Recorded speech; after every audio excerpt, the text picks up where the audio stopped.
Hi guys, it's me, Kosha with TLR. Just chiming in and just want to say a few things about my public speaking. I kind of choke up on my words a little sometimes when I'm speaking, and I'm working on that because I definitely wanted to be a motivational speaker, and I have to work on those things in order to, get my crowd going wild. And I want to do that. Those things are a goal of mine. It's my vision board to speak in front of a large crowd and have their undivided attention and, connect with those guys because it's very important. Some things, a lot of things that need to be said that's not said, and a lot of things that should be done that's not done. And for one of the things is how parents perceive their children when they're away from them. I know as a parent of a 14-year-old daughter that my daughter tends to say things and do things that she would never do in my presence. I know those things. However, you still have to teach your children what they need to know upon leaving your home, going out there to do those things. Because when you send your children out, you're sending them out to do exactly how what raise them to do. Nothing less. However, it don't always happen like that because we have peer pressure and influencers, other children influencing your child to do things that they shouldn't do. Although I don't believe in blaming others for others' actions because you knew better, you should have done better. But when you're around certain people, you act a certain way. And that's very important to, get the word out to these children that you don't have to change who you are to be who you are or to be liked by your peers. It's either you be yourself and they love you for you, or you be yourself and they hate you for you. It's either or. Don't change for somebody to like you or for you to fit in. But you always can change for the better. And, we have these parents out here that say, whatever, they're going to do it anyway. Ain't no sense of me training. No, that's a bad mindset to have, guys.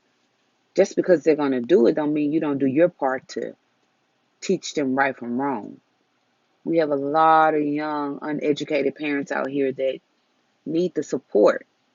And it's not much support out here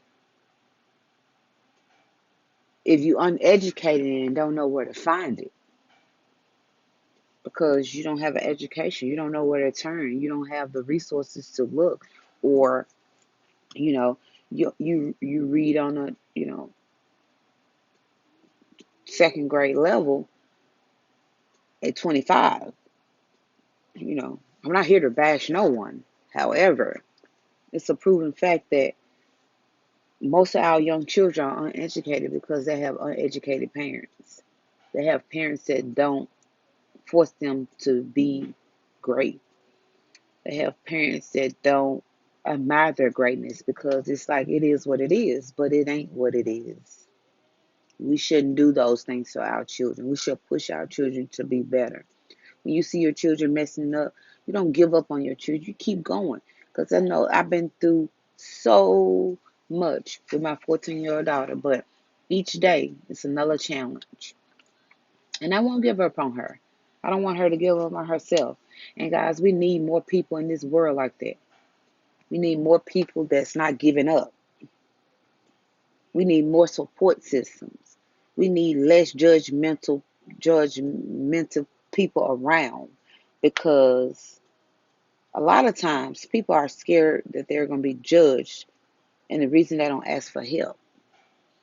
I'm here to tell you, asking for help is the best thing you can do.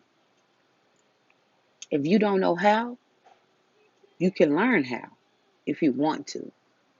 But if you're worried about who looking and who's pointing fingers and what someone's going to say, or you're not going to feel like you're superior anymore because you needed help, then you need help for that reason.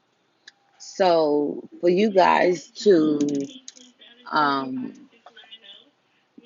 just throw your children out and say they're scarred, please don't. We have enough of that in this world. We have enough single home parents. We have enough children that's out here with no guidance and nowhere to go.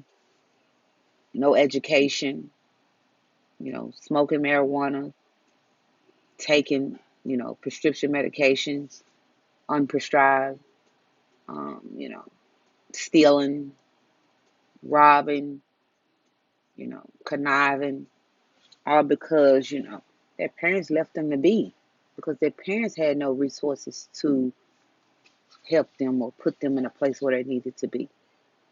Yeah, some children are worse than others, and you feel like when my child gets to the point where he don't want to do what I say, he got to go. But sometimes pushing a child away is hurting them more than you sticking by their side, supporting their decision. We as parents don't want to support bad decisions, but we can be there to let them know, like, look, this is not the route to go. Do something different.